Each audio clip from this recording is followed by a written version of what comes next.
Hello friends, मैं आज फिर आया हूँ आपके बीच में। आज एक बहुत ही इम्पोर्टेंट सा एक टॉपिक लेके मैं आया हूँ। और वो जो टॉपिक है आपके सामने दिख रहा है, वो जो टॉपिक है ये हम लोग की इस दुनिया के ऊपर है। इस दुनिया के ऊपर है और हम लोग जो इस दुनिया में रहते एज ए ह्यूमन बीइंग उसके ऊपर है। ये दो चीज आज का मेन टॉपिक है। इस टॉपिक के ऊपर मैं आज बात करूंगा। एक चीज मैं आज कहना चाहूंगा आपको शुरुआत में ही, वो बात यह है कि आज की दुनिया में ह्यूमन बीइंग बहुत ज्यादा से ज्यादा मेटेरियलिस्टिक हो चुका है। और ये मेटेरियलिस्टिक के कारण क्या हुआ है पता है? हम लोग बहुत ऐसे ऐसे चीज के पीछे दौड़ रहे हैं जिसका कोई एक्चुअली पर्पस नहीं है इस दुनिया में। हम लोग जिस पर्पस के लिए आए हैं उस पर्पस वो फुलफिल नहीं करते हैं। तो आइए दोस्तों, आज मैं ये जो चीज है इसको थोड़ा क्लैरिफाई करता हूं। और मेरा ये वादा है कि इस सेशन अगर आप पूरा अच्छे तरीके से लगाएंगे तो आपको इस सेशन के अंत में आपको पता चलेगा कि मेटेरियलिस्टिक कौन सा चीज है जिसके पीछे नहीं दौड़ते हुए, ऐसा कौन सा चीज है जिसके पीछे दौड़ते हुए आप अपने लाइफ का पर्पस सर्च करके उसको फाइंड करके उसको अचीव करके सक्सेसफुल हो सकते हैं। तो आइए आज का सेशन शुरू करते हैं।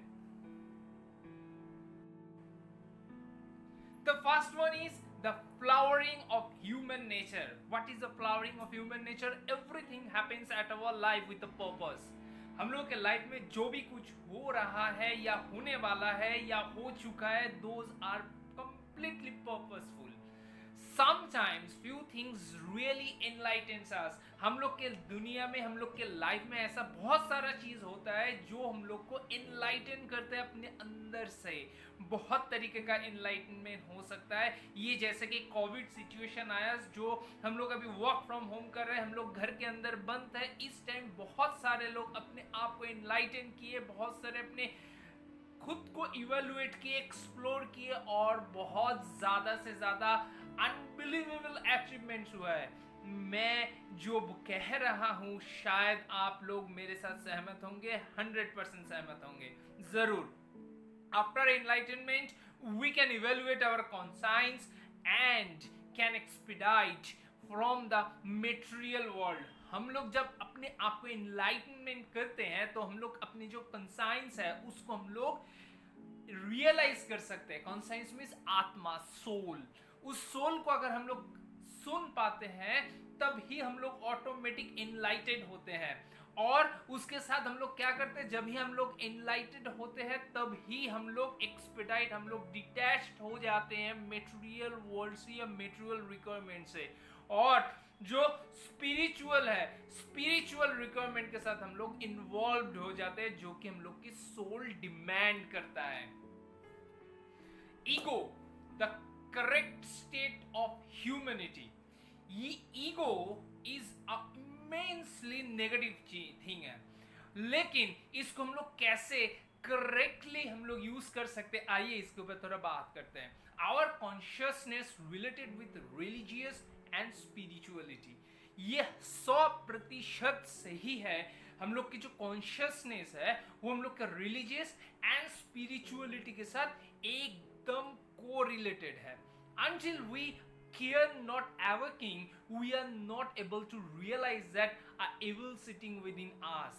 इसीलिए स्वामी विवेकानंद जी बार बार यूथ को यही कहते थे कि उठो, जागो और अपने आप को, खुद को एक्सप्लोर करते हुए ऐसा कुछ काम करते रहो जो कि देश की सेवा में, देश के हित में आए।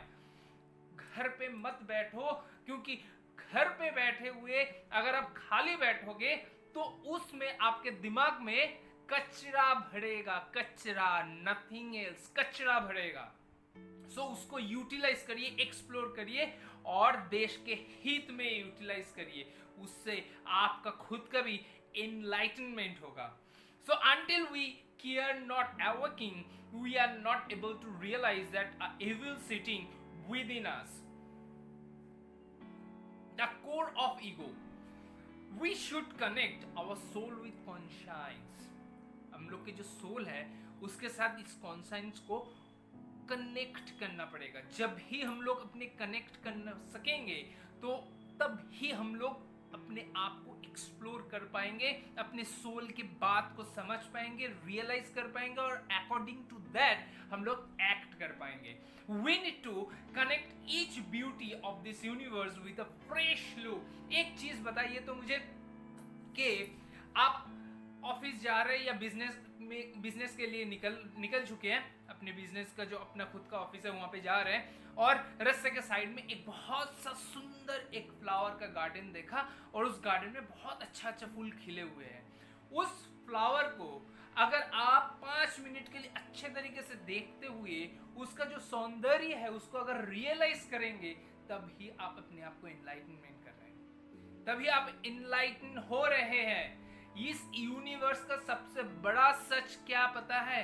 दिन रात, मौत एंड जन्म, ये जो चीज है ये सबसे बड़ा सच है। बाकी ये जो हम लोग घड़ी क्रिएट किए हैं, 1 बज रहा है, 2 बज रहा है, 12 बज रहा है, 11 बज रहा है, ये तो ह्यूमन बीइंग ने क्रिएट किया है। लेकिन यूनिवर्स का जो रूल्स है दिन और रात, अगर हम लोग उस हिसाब से सोच पाए, उस हिसाब से अपने आप को एनलाइटन कर सके, आप यूनिवर्स का अगर ब्यूटी को रियलाइज कर सके, एक्सप्लोर कर सके, तो आप अपने लाइफ में एक नया दिशा एक्सप्लोर कर पाएंगे। और वो अगर करते हुए आप लाइफ में आपका सोल जो कह रहा है उसको फॉलो कर पाएंगे। I, me, you, us, there are the sign of self identity. मैं, हम, तुम, ये सब सेल्फ आइडेंटिटी का जो साइंस है, इसको एकदम दिमाग से गेट रिड ऑफ इट, इसको दिमाग से एकदम हटा दीजिए। हर टाइम वी, हम सब, ये बारे में सोचिए, तब ही लाइफ में कुछ कर सकेंगे, तभी आप एनलाइटनमेंट हो सकेंगे। सोल का बात सुनिए, यहाँ पे दुनिया में यूनिवर्स कभी किसी को छोटा बड़ा नजरिए से कभी नहीं देखता है, एकदम समान तरीके से देखता है। और यूनिवर्स यही चाहता है कि हर कोई अपने जीवन में बहुत अच्छे तरीके से हैप्पीली जिए। हम लोग बनाए हैं क्लासिफिकेशन, सो इसके लिए आप यूनिवर्स का रूल्स अगर फॉलो करेंगे तो आप अपने सोल को फॉलो कर रहे हैं। यही सबसे बड़ा सच है, इसको लिख लीजिए, मान लीजिए, नहीं तो एक टाइम आएगा लाइफ में जब आप पछताएंगे। सो रिग्रेट से बेहतर है अपने आप को चेंज कर लीजिए। Role playing many faces of ego. Role playing में बहुत सारे ईगो के फेसेस रहता है, जैसे कि content, sense of ownership. Content रहता है आपके अंदर, 2 तरीके का ईगो है, एक है कंटेंट, दूसरा है structure. What is content? Sense of ownership. जैसे कि हम लोग पेरेंट्स हैं, हम अपने चाइल्ड को कुछ अगर खिलौना खरीद के देता है, तो वो जो खरीद के हम लोग खिलौना दिया, तो वो चाइल्ड वो समझते हैं कि वो खिलौना उसी का है। It's a sense of ownership. और कोई बच्चा अगर घर पे आता है या उसका कोई फ्रेंड्स है, वो अगर उस उस टॉय को अगर उससे छीनने की कोशिश करता है, तो वो बच्चा क्या कहता है? ये मेरा खिलौना है। So this is a sense of ownership. And what is structure? Sense of fake identity. अच्छा, ये जो कंटेंट सेंस ऑफ ओनरशिप है, ये एडल्ट का अंदर भी है।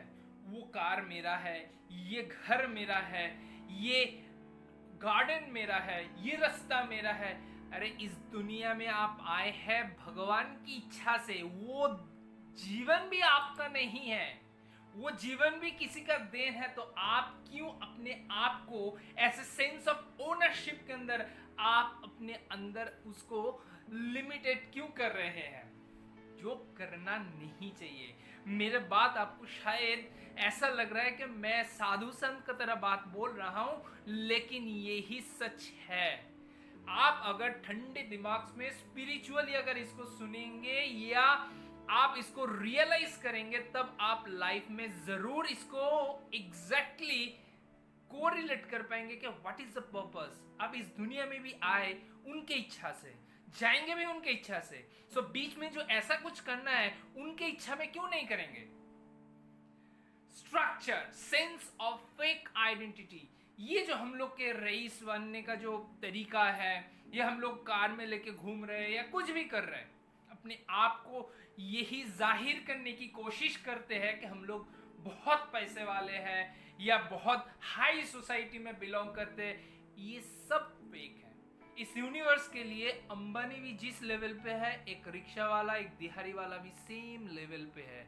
उनके लिए भी दिन और रात होता है, उसके लिए भी दिन और रात होता है। तो कोई फर्क नहीं है, कोई फर्क नहीं है। सो सेंस ऑफ फेक आइडेंटिटी को एंड सेंस ऑफ ओनरशिप को दिलो दिमाग से एकदम निकाल के बाहर करिए।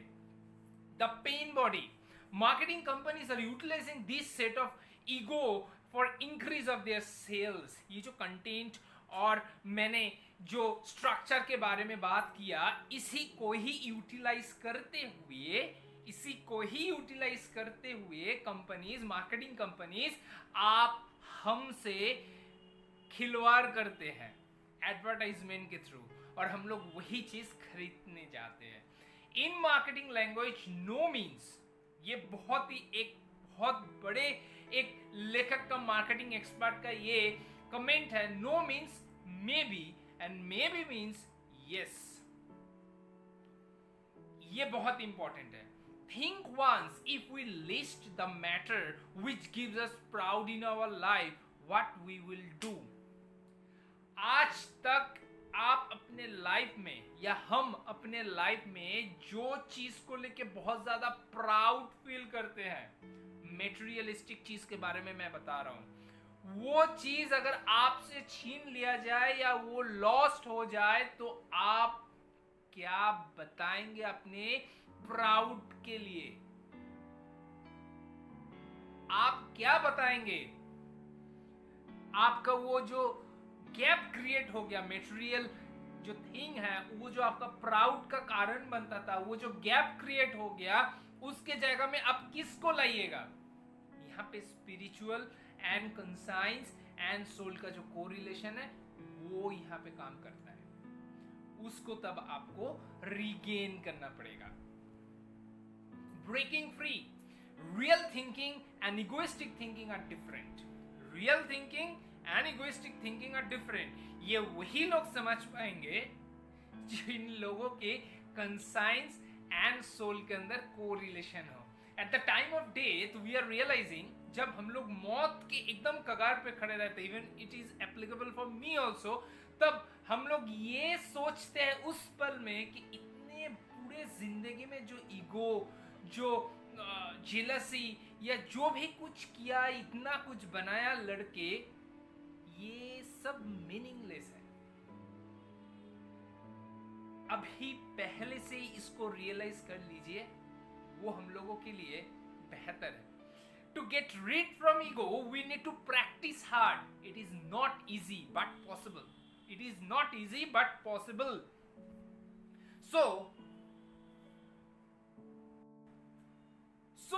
आज का जो टॉपिक है, ये जो टॉपिक मैंने आपसे डिस्कस किया, होप कि आप इसको रियली अपने लाइफ में इसको फॉलो करिएगा, लाइफ में इसको उतारिएगा। देखिए दोस्तों, मैं जो इतना पूरा सर्च करके, रिसर्च करके मैं ये सब जो टॉपिक आपके सामने ला रहा हूँ, ये सब जो डिस्कस कर रहा हूँ, मेरा एक ही उद्देश्य है कि आप लोग इसको फॉलो करते हुए अपने लाइफ में चेंजेस लाएं।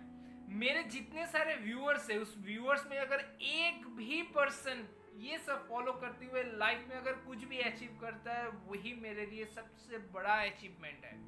और मैं वही चाहता हूं। मैं आज तक जितना सारा सेशंस मैंने किया, एक भी सेशन ऐसा नहीं था जहां पे लाइफ का enlightenment, enrichment and pure success के लिए वो ना हो। हर एक चीज में मैंने वही चीज को मेंशन किया।